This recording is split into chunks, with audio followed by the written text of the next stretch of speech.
Smith Agarwal जी, Europe से।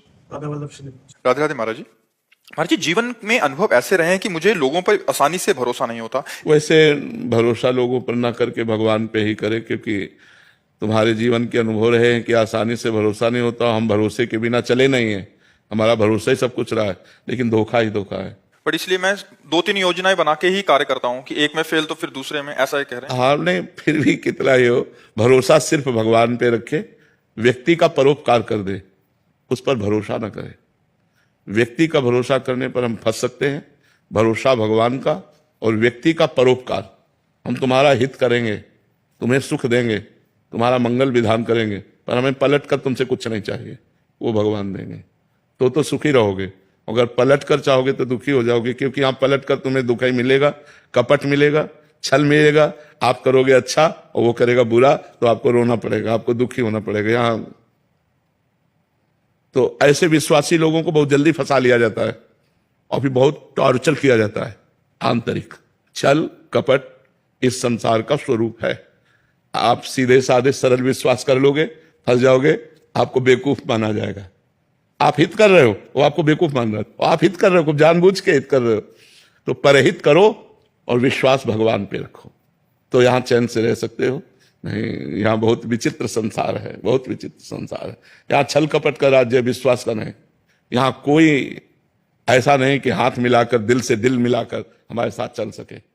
हाथ मिलाएगा तो जेब देखेगा, दिल नहीं। और जब कल तुम्हारी काम नहीं करेगी ना, वो तुमसे देखेगा भी नहीं, बात भी नहीं करेगा। आज का संसार ऐसा है।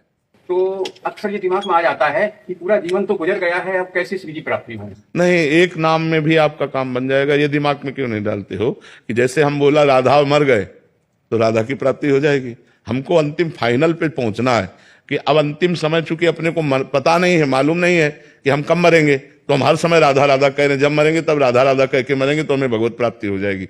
जैसे अजामिल ने अपने पुत्र के बहाने नारायण नाम बुलाया, तो अंतिम समय नारायण निकलने के कारण भगवत प्राप्ति उसे हुई। तो अगर हम अभी राधा बोलते हमारे प्राण निकल जाते तो भगवत प्राप्ति हो जाएगी। हमें चिंता नहीं करनी, हमें चिंतन करना है। ठीक है, जितना बचा हुआ जीवन है उसमें खूब नाम जप करो, इसी से भगवत प्राप्ति हो जाएगी। पूजा भारती जी, मुंबई से। श्री हरिवंश महाराज जी। महाराज जी, मेरा प्रश्न है कि भजन में प्रतिस्पर्धा उचित है क्या? ये ईर्ष्या तो नहीं है? मतलब दूसरे से प्रतिस्पर्धा करना कि ये ज्यादा भजन कर रहा है मेरे से, या मुझे भी उतना करना चाहिए? वैसे देखना ही नहीं चाहिए, विषय नहीं देखना चाहिए, अपने को देखना चाहिए। और अपना भजन कभी पूर्ण भी नहीं होता। कितना भी करो, ऐसा लगता है कि अभी जैसा होना चाहिए वैसा नहीं हो रहा। हम दूसरे को क्यों देखें? भगवान उससे जैसा करवा रहे हैं वो वैसा कर रहा है। मान लो हम किसी का भजन देखेंगे तो किसी के दोष भी देखेंगे, फिर ठीक नहीं है। अपने अंदर से एक नियम बना ले कि हमारी श्वास प्रश्वास में भगवान का सुमिरन रहे, हमारा भजन ठीक चलता रहे। भगवान जिसको जितना करवा रहे हैं उतना हो रहा है। हमें लगता है ईर्ष्या भजन में भी करना ठीक नहीं है। और प्रतिस्पर्धा में अहंकार होता है कि अगर वो 20 माला कर रहा है तो मैं 22 माला करूंगी, तो अहंकार भजन नहीं होता। अहंकार गलित हो जाए वो भजन होता है। तो जो हमें लगे कि हमसे ज्यादा भजन करता है उसके हम पैर छुएं तो हमारा अहंकार चला जाएगा। हम उससे बढ़कर भजन करें, हमारी भावना बनी रहे, लेकिन ये भगवान का नाम जपता है, इसलिए इसके हम भाव करें, उसको उससे द्वेष ना करें।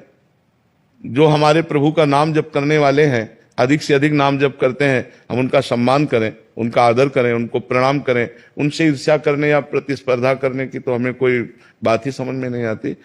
जो हमसे ऐसा लगता है कम भजन करते हैं, उनको दुलार करें और इनका भजन बड़े भगवान से प्रार्थना करें। हमें लगता है हमसे ज्यादा भजन करते हैं तो हम उनका चरणामृत पिएं, उनके चरणों में प्रणाम करें, उनको नमस्कार करें, क्योंकि महान भक्त हैं। तो दोनों तरफ हमारी अंदर कोई गंदी बात नहीं आई जो हमारे मन को गंदा कर सके। ना ईर्ष्या आई और ना लघुता आई।